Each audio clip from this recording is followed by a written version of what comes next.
tous les lundis sur Radio Sun Vibes, retrouvez votre émission 100% foot. C'est transversal, présenté par Tom, Flavio, Romain et Pablo.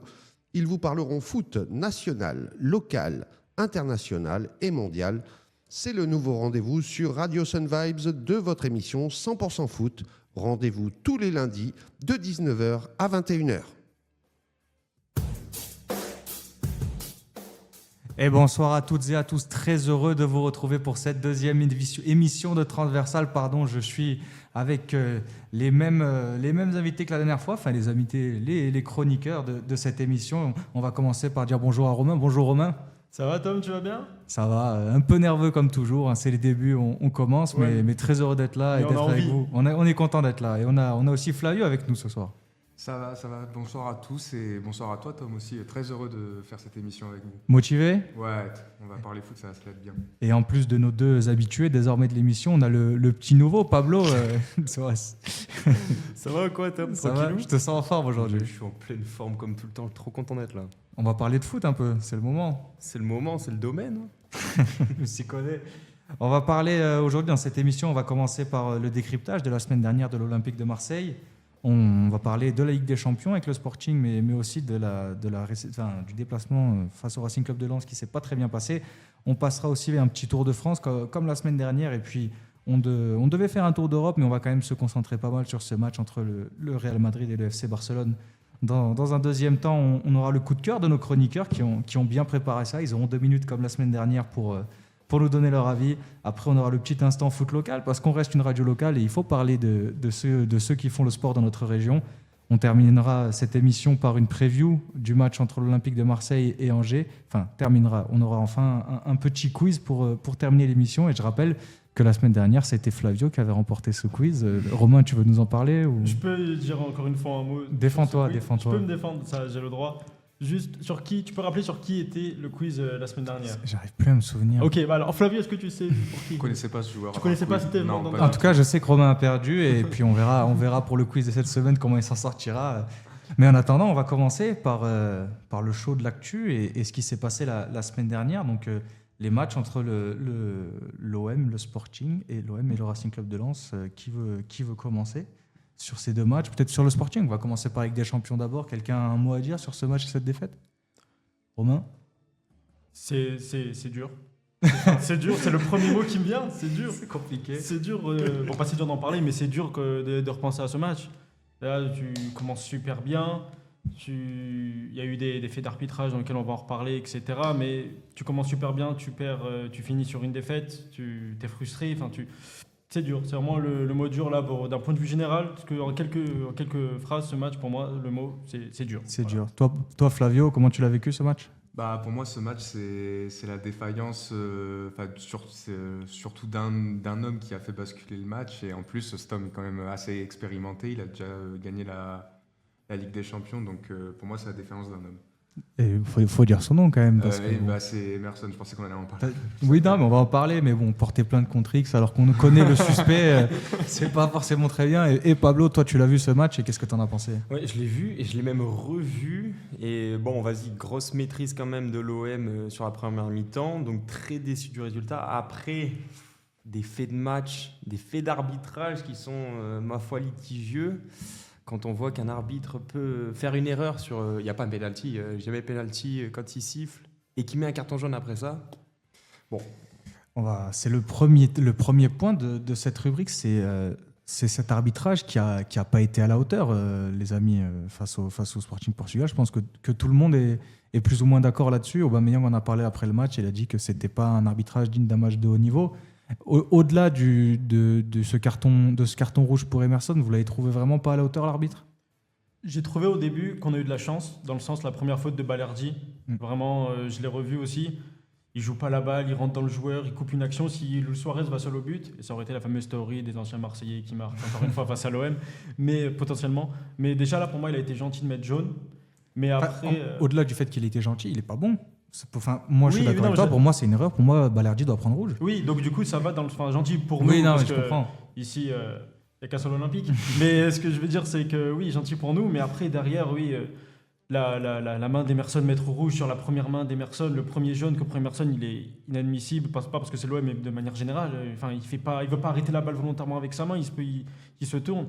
Et le deuxième, malheureusement, pour moi, c'est un carton jaune logique, puisque c'est une simulation, t'as pas à simuler, il y a jaune. Pour moi, ça, c'est logique. Le premier ne doit absolument pas y être, mais le deuxième, dur de lui donner tort.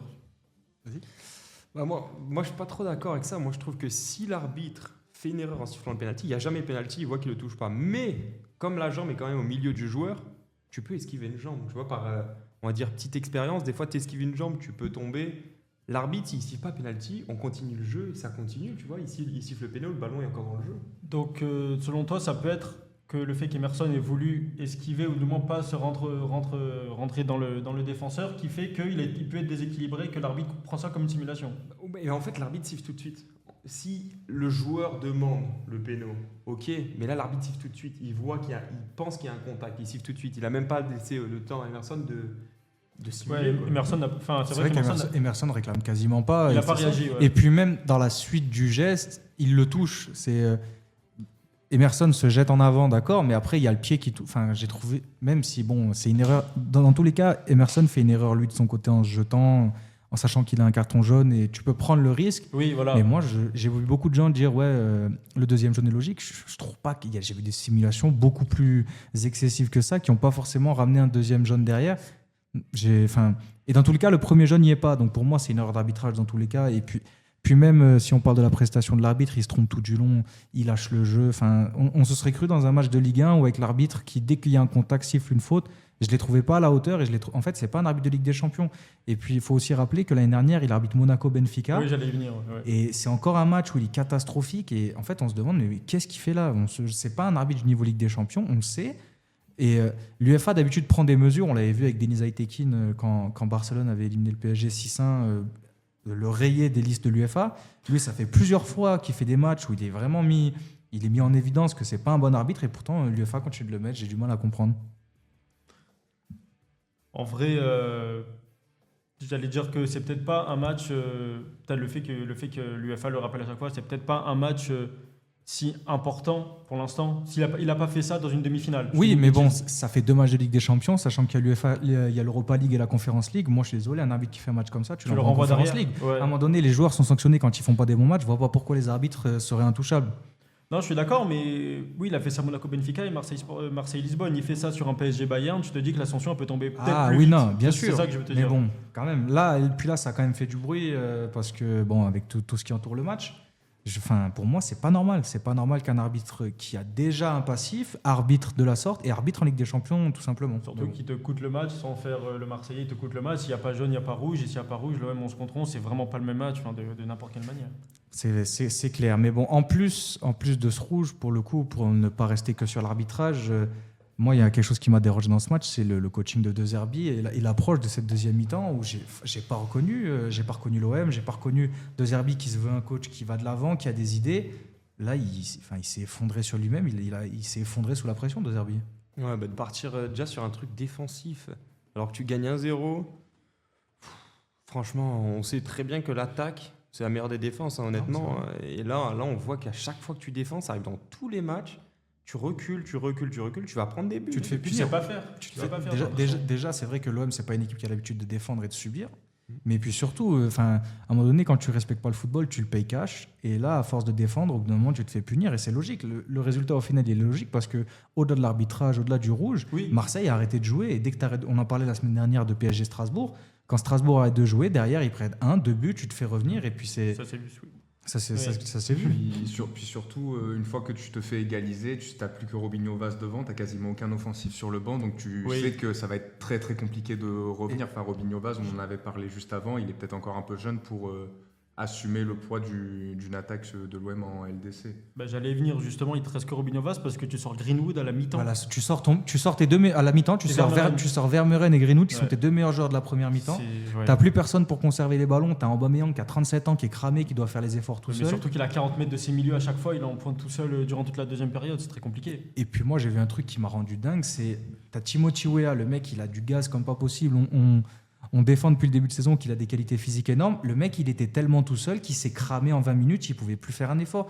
Tu jouais à 6 derrière, tu disais, allez, Aubameyang va faire le pressing tout seul, va presser sur les 3 défenseurs, Ouais, et mais Weah c'est fait des faisable. allers-retours. C'est Faisable. pas tenable. C'est pas tenable. Aubameyang, il doit sortir à la 50e.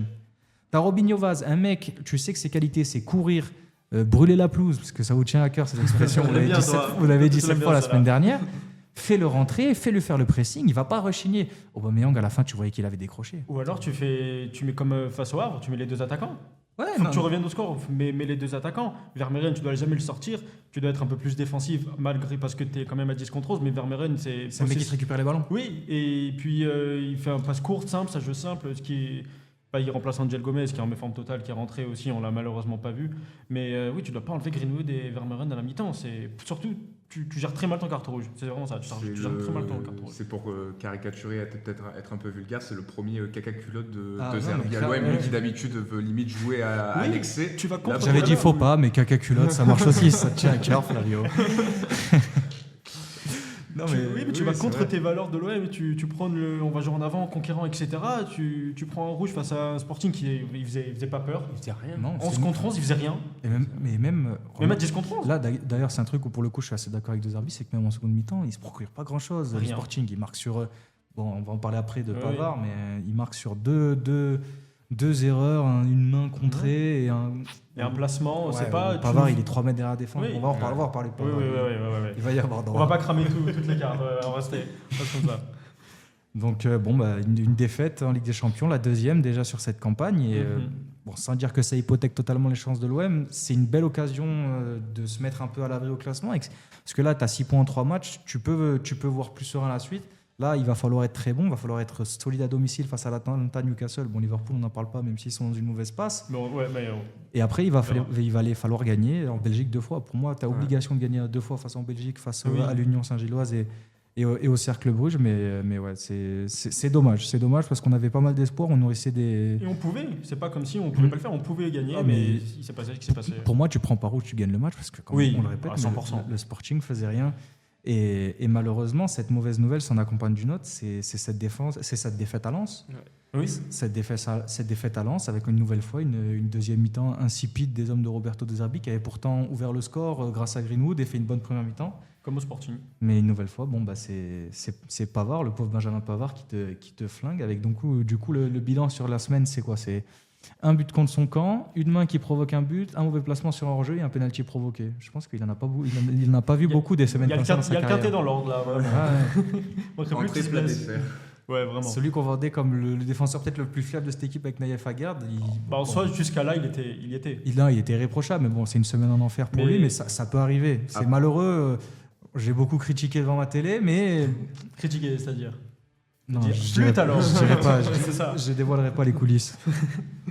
Après, sur Benjamin Pavard, il a certes une mauvaise semaine avec beaucoup de points où il doit faire beaucoup mieux pour un joueur de son expérience. Il y a quand même aussi pas mal de chance parce que bon, sur les 2 buts contrés, par exemple, en soi, il peut pas non plus. Sur le Non, but du Sporting, c'est sûr, il peut rien Voilà, faire. quand le ballon lui arrive dessus, ça revient dans les cages, c'est pas non plus. Mais possible. sur celui de Lens, par contre, il est plus fautif que sur le Sporting.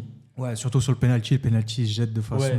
Il se jette à Emerson qui vient de couvrir derrière au Oui, cas oui, où. oui, je parlais sur les 2 buts contre Oui, son non, camp. mais Après, bien sur le sûr, reste, bien sûr. bien sûr, on doit avoir beaucoup mieux. En fait, le problème, le deuxième but contre ton camp, c'est malheureusement quand t'as pas la chance, tu l'as pas jusqu'au bout. Le Quoi. Sporting, Tu vois que le mec, il pouvait faire n'importe quoi. La semaine, elle est mal passée. Il y a des semaines comme ça où il y a rien qui il n'y a marche. rien qui te réussit. Même le but contre son camp, moi je vais te dire un truc, si Pavard la touche pas, je pense que Balerdi la met contre son camp pareil. Il est comme ça derrière Balerdi, donc il joue de malchance, mais bon, le problème c'est qu'au final ça coûte très très cher à l'OM. Oui, on dit malchance, mais tu perds 6 points. Tu perds 6 points, perds tu 6 te mets en points. mauvaise position pour avec des champions, tu perds la première place.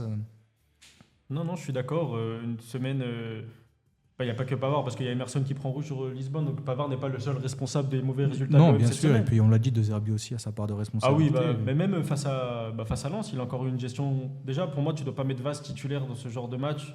Il a souffert, le pauvre Vaz. Ah oui, on en fait les éloges depuis son début de saison, là, mais contre Lens, ça a été très dur. Après, franchement, Lens, c'est solide. Il y a une grosse défense. Baïdou derrière, il n'a pas lâché. Et, il a Baïdou, pas fait même mal. après, si tu passes pas Baïdou, tu as Malang Sarr et comment il s'appelle le troisième défenseur? J'ai plus en tête. Le troisième défenseur Il y de a- Lens, le central. non, C'était ça, Baïdou et Jonathan Grady. Et Jonathan Ah, Grady. oui, Donc, oui, dans bah tous les oui, cas, tu as Jonathan des Grady. morts de faim derrière.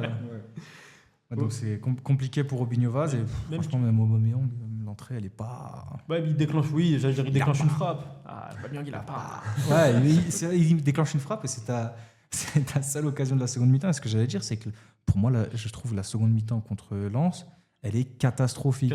Autant je suis d'accord avec le discours de De Zerbi de dire oui, face au Sporting, avant le rouge, on dominait. Là, la seconde mi-temps, t'es à 11 contre 11 contre Lens. Et pourtant, on a disparu. J'ai pas compris. Tu revois la deuxième mi-temps, il n'y a que des actions de Lens. Ouais. La tête de Thauvin faillit être un contre son camp de la guerre. Donc on aurait eu vraiment une semaine magnifique. ouais. Quand Rouli la ramène Il et fait que Star et Roulier. Wesley Saïd lui arrache le bras s'il n'enlève pas le bras. Vraiment. Rulli qui fait encore un gros match. Le score aurait pu être plus Le face-à-face sévère avec sans Sangaré. lui, ouais. Ça c'était fou aussi. Mais oui, tu regardes, on retient que des actions défensives de l'OM alors qu'ils doivent revenir au score à 11 contre 11. C'est dramatique, j'allais m'enflammer. Mais non, c'est encore même une mauvaise gestion de Zerbi aussi dans les changements, tout ça. C'est très mal fait. Moi, j'ai envie de parler d'un truc. Je vous en parlais la semaine dernière. Bon, Igor Paixão, il a failli me faire taire avec son but face au Sporting Portugal. Moi, je reste pas convaincu par ce joueur. Et la vérité, c'est que Lens, il m'a pas fait mentir. Hein. Il met une belle frappe contre le Sporting, mais j'ai l'impression que il a sa frappe de mule. Et puis derrière, c'est quoi Igor Paixão? Qu'est-ce qu'il t'apporte? J'allais faire l'avocat du diable, mais Non, mais fais. Moi, je vais faire avocat du diable. Toi aussi. Allez, Ah, ça va, on est deux. je suis content, mais si vous n'êtes pas d'accord avec moi, Alors, prouvez-moi faux, comme ils disent les Anglais. Déjà, Paixão, il a 9 matchs, toutes compétitions confondues cette saison avec l'OM, 4 buts, 2 passes D. Donc on a vu pire comme début à Je l'OM. dis pas que c'est un joueur catastrophique. Non, mais après, là c'est juste contre Lens qu'il n'a pas été soit décisif. Sinon, tu prends les 5 derniers matchs avant, il y a soit but, soit passe décisive. Donc peut-être pas qu'il va te les débloquer les matchs, mais du moins il t'apporte ce confort s'il doit se passer quelque chose. Sans oublier, après, tu reprends d'un point de vue un peu général le contexte d'arrivée. Il arrive blessé, il y a 0 Brésilien dans l'effectif, il change de championnat, le poids du transfert le plus cher de l'OM. Enfin, il y a un contexte autour qui fait que s'il ne perf pas, il fait pas la saison de Feyenoord durant les 6 premiers mois de l'OM, je ne vais pas lui en vouloir, mais c'est vrai que dans un an, après cette saison-là, l'année prochaine, s'il recommence ou s'il démarre maintenant ou pire, oui, là, on pourrait lui tomber dessus, enfin, je pense. Ouais, après, là, c'est vrai que c'est 35 millions, ils ont payé 35, c'est ça 35. 35 millions, ça paraît cher là sur le début, mais qualitativement, je trouve que ça peut vraiment apporter. Après, l'OM, on sait que c'est un club compliqué déjà à jouer, c'est dur de signer à l'OM, c'est dur de performer à l'OM, mais c'est vrai que je peux comprendre sur 35 millions au début, mais je comprends le joueur, là, comment il se sent et tout, et je pense que ça va vraiment monter en puissance. Je pense pas que c'est un joueur qui va foirer son passage à Marseille, parce que pour une chose simple, c'est qu'il va mettre des buts. Lui, il va stater, il va mettre des buts, ça, je dis pas le contraire. Mais est-ce qu'on peut regarder au-delà du fait qu'il marque des buts dans le jeu? Qu'est-ce qu'il t'apporte? Sincèrement, je crois que contre le Sporting, il fait vraiment un bon match. Pour le coup, contre le Sporting, il est bon, il déborde, il va sur son pied gauche, mais j'ai l'impression que c'est la seule. Depuis qu'il arrive à l'OM, je ne l'ai pas vu aller une seule fois sur son pied gauche. Il y a un match aussi contre l'Ajax où il fait des déplacements intéressants. En fait, il a des déplacements intéressants, mais balle au pied, on attend. Ouais, plus, en fait, c'est balle au pied. Moi, j'ai trop de mal. De lui. Enfin, on a vu des images au sport. J'ai vu des quelques highlights à Feyenoord. Quelques quoi highlights. Ah, ça va. Et je l'avais trouvé beaucoup plus percutant que là pour l'instant l'OM. Après, c'est encore le début. Il est encore en train il est en période d'adaptation, mais on attend plus, même si c'est pas un échec non plus pour l'instant. Je te rejoins sur le fait qu'il soit brouillon balle au pied, ça on peut pas le nier. Enfin, balle au pied, limite, je préfère avoir pas Robinho Vaz, mais je le sens plus à l'aise quand Robinho Vaz a la balle plutôt que Paixão. Mais Paixão, il peut t'apporter du tranchant à tout moment. Il a une conduite de balle qui est pas celle de Messi. Mais quand il déclenche, tu peux être à chaque fois, je me lève pas de ma chaise dès qu'il déclenche, mais il y a ce truc de, on sait jamais comment il peut la mettre.